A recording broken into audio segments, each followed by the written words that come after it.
Welcome back, everyone, to MediFuture 2024, Day 2. My name is Kate Warnock, and I'm the GuideWell Social Media Manager, coming to you live from the GuideWell Insights Lounge. I'm so honored today to have Dr. Brenda Dietrich, who is an IBM Fellow and Vice President with IBM Watson, with us here today. Brenda, welcome to the Insights Lounge. Thank you. Well, Brenda just came off her keynote address, but I wanted to start with a question based on your own background. No one here probably at MediFuture has a better idea of the value of big data and its application to helping to solve consumer needs and specifically consumer healthcare needs. Can you tell us realistically, where might we see big data take us in the next 12 to 18 months? Well, big data has had a huge impact in many other industries, less so thus far in healthcare. And one of the factors that's delaying the use of data in healthcare is that we're only just now beginning to have the electronic medical records, the detailed descriptions of what has actually been done with each patient, diagnoses, treatment, medications, etc. So that will build over the years, and I'm very, very hopeful it'll be a wonderful source of data in the future. But what we have now is literature, medical journals, medical textbooks, clinical trials information, etc., which is in natural language, which requires technologies like the Watson system to interpret, ingest, understand, and provide answers. We also have other sources of data which are just coming into play now.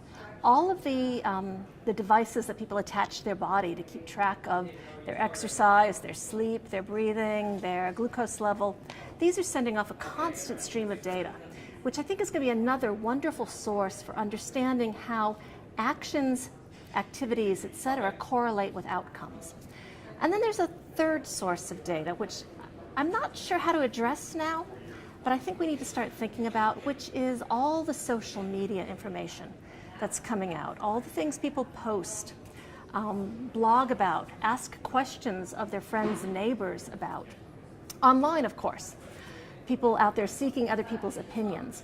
And I think this will give us a good sense of human behavior, human motivation, because these three things really have to come together. How do people think and behave? What is the actual impact of their actions? And then how can medical intervention affect these? And we really need all three. They're all three being built up simultaneously, and it may be easier to start tackling the social media and the streaming data off devices earlier rather than later. Mm-hmm. I think it's a really exciting time to be in your field in particular, but I want to look back over the course of your career, Dr. Dietrich, and you personally hold 12 patents, if I understand correctly. Mm-hmm. So you must, obviously, you understand the value of intellectual property. Yet where we're going in the future seems to be more of an open API sort of platform. Yes. How is it that we protect the rights of the individual developer, yet still have that frictionless flow of information so that we have the best of both worlds? Intellectual property is a really tricky subject because as we move into this collaborative world, and I'll give you a very concrete example. Suppose it's data coming from one organization. It's computing power and infrastructure from another organization. It's additional enriching data coming from a third organization, and it's algorithms and mathematics and modeling coming from a fourth player. And all of this is coming together to create a service that's being sold, that people are buying, sort of, by the usage. How do you distribute the money, right? Mm-hmm. What's the relative value of each piece of this compared to the others? And that's something I think we're just beginning to figure out. And we're just beginning to understand what a data economy, where data is treated as a resource that is bought and sold and traded, just like other resources that we might be buying and selling and trading in the marketplace. In terms of how does an individual who creates something get benefit from his or her own creation? Well, I work in a big company, and one of the requirements of being an IBM employee is what I invent belongs to IBM. So I've never really had to worry about this personally. The company benefits from it. I don't own my own patents, the company does. But for an individual entrepreneur who's invented something and really needs to be creating an enterprise based on that, the choices are go out and get investors and build out the solution end to end yourself, license it to a third party, take the licensing fee up front, or find a set of collaborators to work with where you're each bringing pieces of technology and you're sorting out this who gets what portion of each nickel. What's clear, though, is moving fast is going to be critical because many things are invented and don't make it to market in the hands of the initial inventor. Right? They're invented, they're patented, they're prototyped perhaps, but it's really someone else who picks it up and can move very fast taking it to market, can learn quickly, fail quickly, refine and revise and build on top of that seed. So speed, speed, and more speed is probably my main piece of advice to people who are inventing something. I don't think the alternative of keeping it secret, hoping no one else discovers it, is really viable anymore. Simply because there is so much flow of information and so much openness that, keeping it secret and trying to do something privately till you're done and then announcing it to the world, the chances are someone else is going to co-invent, reinvent, or unvent the same thing in parallel.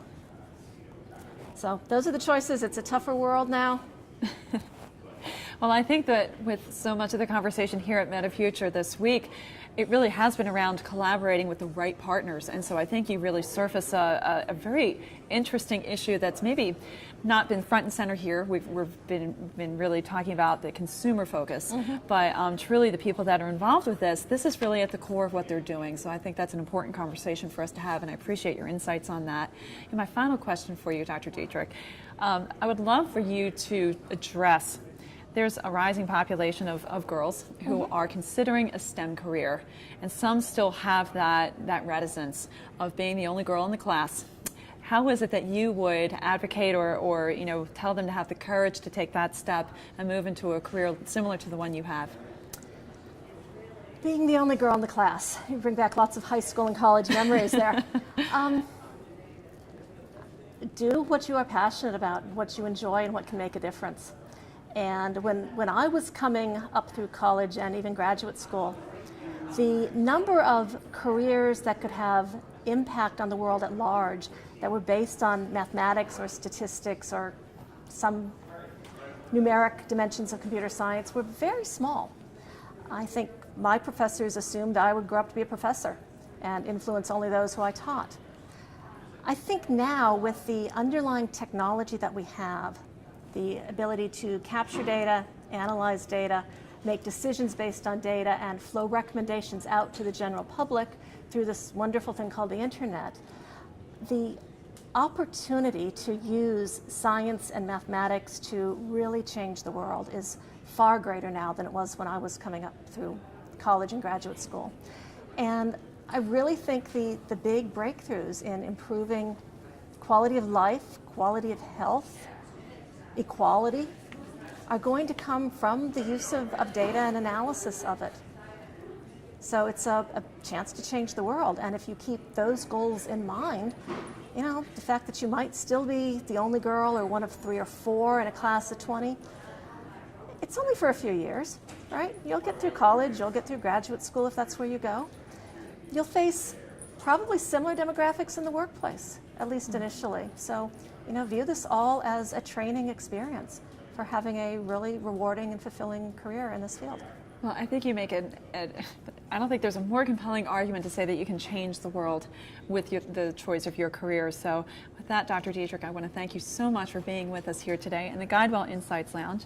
And I hope that you've had a wonderful experience here at MediFuture. My name is Kate Warnock, GuideWell Social Media Manager. Thank you so much.